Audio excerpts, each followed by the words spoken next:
kewajiban keuangan jangka pendek yang harus segera dipenuhi.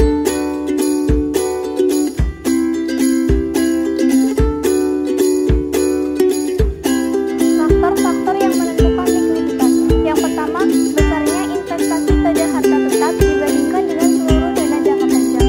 Jadi, salah satu sebab keadaan tidak likuid adalah pemakaian dana untuk pembelian harta tetap. Yang kedua, volume kegiatan perusahaan.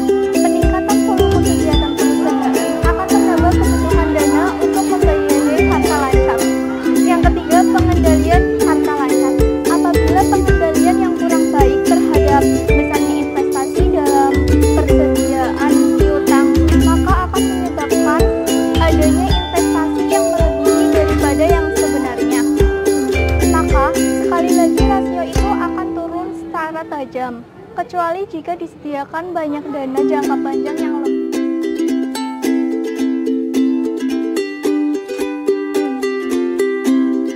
Yaitu digunakan untuk mengukur kemampuan bank dalam membayar kembali sumbangan. Sumbangan nasabah yaitu pada saat ditarik menggunakan alat-alat likuid yang dimilikinya.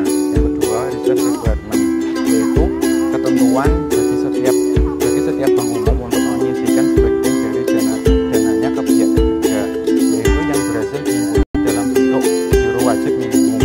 Yang ketiga, quick ratio, yaitu rasio untuk mengukur kemampuan bank dalam memenuhi kewajibannya terhadap para deposan. Yang keempat, cash turnover ratio, yaitu rasio ini akan menunjukkan nilai relatif antara nilai penjualan bersih terhadap kinerja bersih.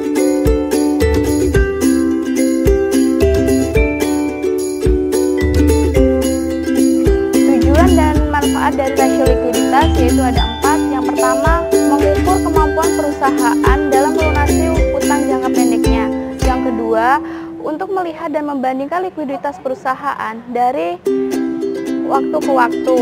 3. Sebagai alat perencanaan pendanaan di masa yang akan datang. Yang keempat, untuk mengukur tingkat ketersediaan uang kas perusahaan.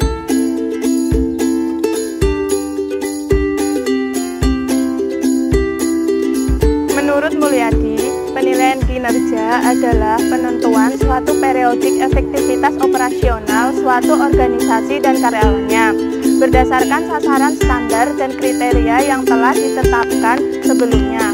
Menurut Fitsal Rifai, tujuan penilaian kinerja adalah 1. Meningkatkan kinerja, 2. Menetapkan tujuan organisasi, 3. Mengidentifikasikan pelatihan kebutuhan pengembangan, 4. Kriteria studi validasi, 5. Penataan sumber daya manusia.